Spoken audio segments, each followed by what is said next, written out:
안녕하세요. 예수비전 선교회 안희한 목사입니다. 정광훈 목사님이 스스로를 선지자라고 하는 거, 이거 굉장히 위험한 요소이죠. 이 부분을 언제고 다뤄야 되겠다 생각을 했는데 이제 다루게 됩니다. 선지자라면요, 굉장히 중요한 특징들이 있습니다. 뭐니 해도 선지자는 하나님의 말씀을 대언합니다. 그리고 하나님의 말씀이라면 그 말씀은 반드시 성취가 되어야 됩니다.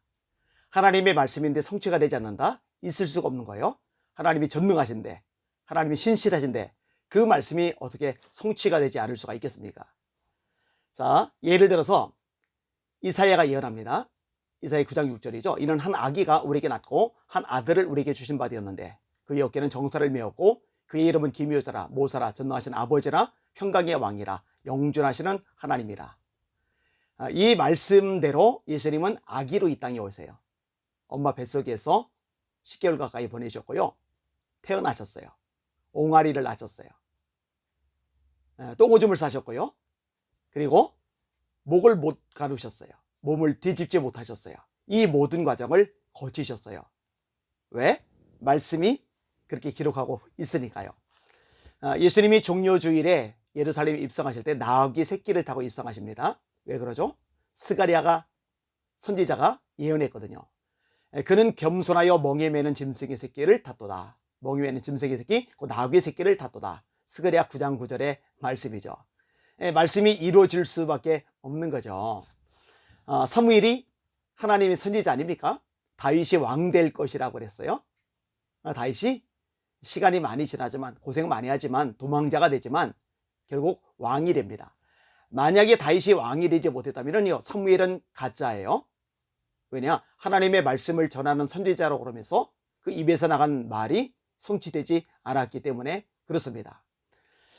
예레미야가 유대의 멸망을 예언하죠. 예루살렘의 멸망을 예언합니다. 이것 때문에 고난을 당합니다. 여호와여, 주께서 나를 권유하심으로 내가 그 권유를 받았사오며 주께서 나보다 강하사 이기셨으므로 내가 조롱거리가 되었나이다. 내가 말할 때마다 파멸을 외치며 멸망을 선포함으로 여호와의 말씀으로 말미암아 내가 종일토록 치욕과 모욕거리가 됨이니라. 나는 물의 비방과 사방의 두려움을 들었나이다. 그들이 이르기를 고소하라. 우리도 고소하리라 하며 내 친한 벗들도 다 내가 실족하기를 기다리며 그가 혹시 유혹을 받게 되면 우리가 그를 이겨 우리 원수를 갚자나이다. 이게 예레미야 20장이거든요. 근데 예레미야 29장에 보니까 예루살렘의 심판을 예언한과 동시에 회복을 예언해요.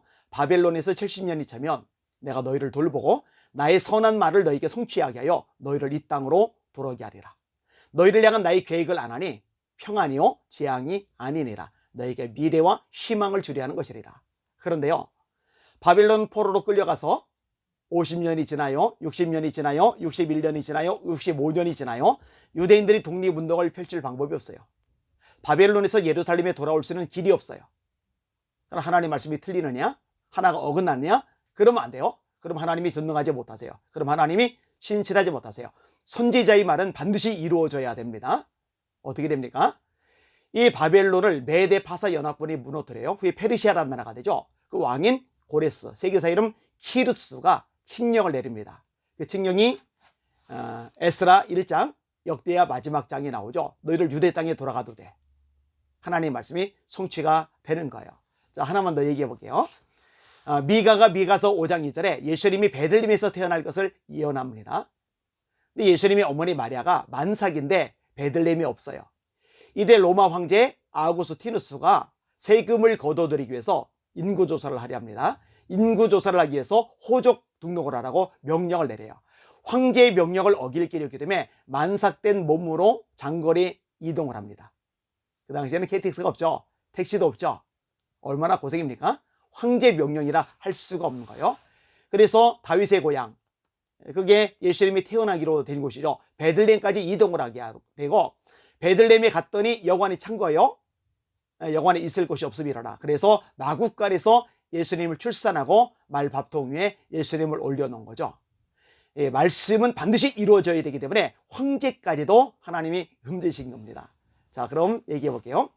전광훈 목사님이 선지자라면은 선지자의 입에서 나오는 말씀은 하나님의 말씀이에요. 하나님의 말씀을 대언하는 겁니다. 반드시 이루어져야 돼요. 문재인 끌어내린다. 해야 된다. 안 이루어졌죠. 김경재 그분을 통일 대통령이 될 것이라고 공개적으로 선포했어요.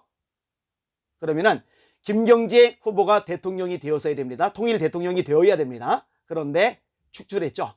그래서 좀 공격하고 있죠. 나중에 될 거라고요? 될까요? 아니 사무엘이 다윗을 왕 될 거라고 예언을 해요. 다윗이 당장 왕 되는 건 아니에요.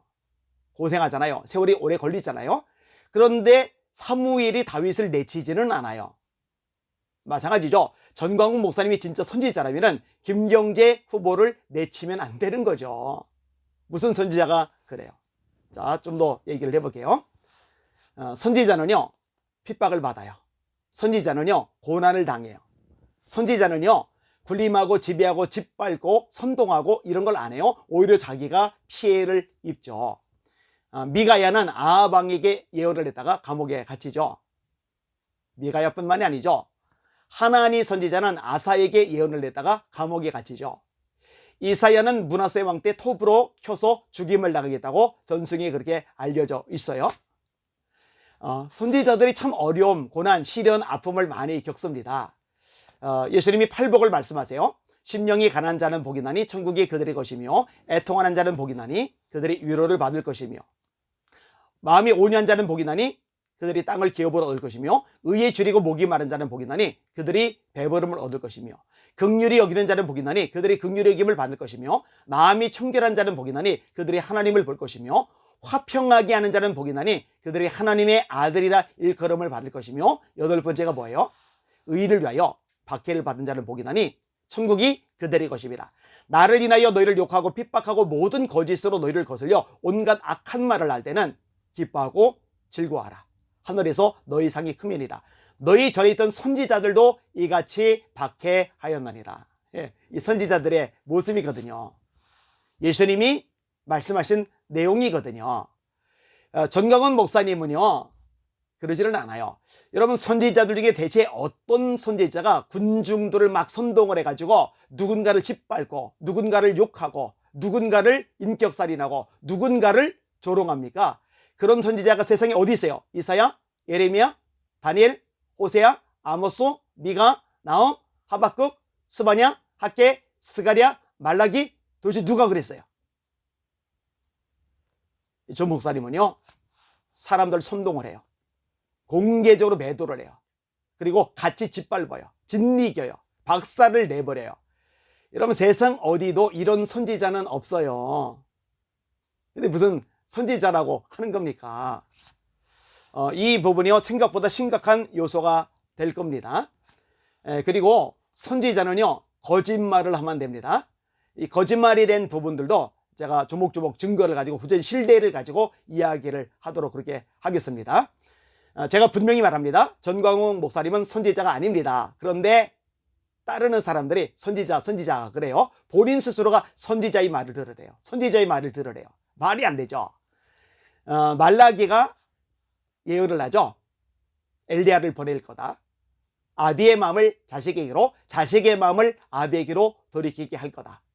이사야가 예언하죠. 광야에 외치는 자의 소리, 광야에서 그의 길을 예비하나 그의 척경을 평탄하게 하라. 세례 요한은 광야에 외치는 자의 소리죠. 세례 요한은 다시 오리란 그 선지자 엘리야입니다. 예수님도 말씀하세요. 다시 오리란 엘리야, 그게 세례 요한이다. 그런데요, 정작 선지자인 세례 요한은 말합니다. 나는 선지자가 아니다.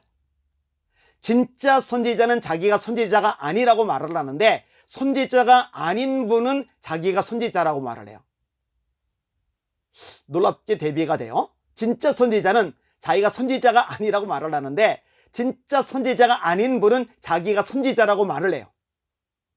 그리고 여기에 속아 넘어가고 여기에 선동당하는 사람들이 너무 많아요. 하나님의 말씀보다 사람이 우상화가 된 거죠. 하나님의 말씀보다 사람의 말에 선동이 된 거죠. 가스라이팅이 되는 거죠. 예수 믿는 사람의 모습이 아닙니다. 잘 분별하셔야 돼요. 말씀이 우리의 기준입니다. 예수님이 마지막 때에 말세에 예수님이 재림 직전에 어떤 징조가 있을 것인지 말씀을 하세요. 마태복음 24장에 참 많이 말씀하시죠. 민족이 민족을, 나라가 나라를 대적하여 일어나겠고 처처의 기근과 지진이 있으리니 이 모든 것이 재난의 시작이리라. 실제로 지금 민족이 민족을, 나라가 나라를 대적하여 일어나죠. 수많은 전쟁의 소식이 있죠. 이렇게 예수님의 재림이 가까운데 무슨 사주를 들여 기독정을 짓습니까? 말이 안 되는 일이죠. 또 무슨 말씀이 있어요? 불법이 성함으로 많은 사람의 사랑이 식어지리라. 그러나 끝까지 견디는 자는 구원을 얻으리라. 사랑이 식어진대요. 증오하고 미워하고 욕설하고 헐뜯고 공격하고 짓밟고, 이 사랑이 식어진 특징들이죠. 이 천국 복음이 모든 민족에게 전파되기 위하여 온 세상에 전파되리니 그제야 끝이 오리라. 에스닉 민족 단위로 이 복음이 다 들어가게 되는 거예요. 주님의 재림이 가까운, 주님의 재림 임박한 시점에 일어날 현상입니다. 무화과나무 잎의 비유를 배워라. 가지가 연하해지고 잎사귀를 내면 여름이 가까운 줄 아나니, 이 예수님이 하신 말씀이죠. 이 무화과나무는 이스라엘의 상징입니다. 이스라엘의 회복은 예수님의 재림이 가깝다는 증거입니다. 1948년도 영국 영에 의해서 이스라엘 나라가 회복이 되죠. 영토가 되살아나죠. 수많은 디아스포라 유대인들이 예루살렘 땅에, 유대 땅에 모여들고 있죠. 신앙도 회복이 돼가고 있죠. 그들을 메시아닉 주라고 그래요. 이 메시아닉 주를 다룬 영화가 김종철 감독의 회복이죠. 자, 이런 식으로 예수님의 재림이 임박하다는 것, 이것이 현실적으로 다 드러나고 있어요.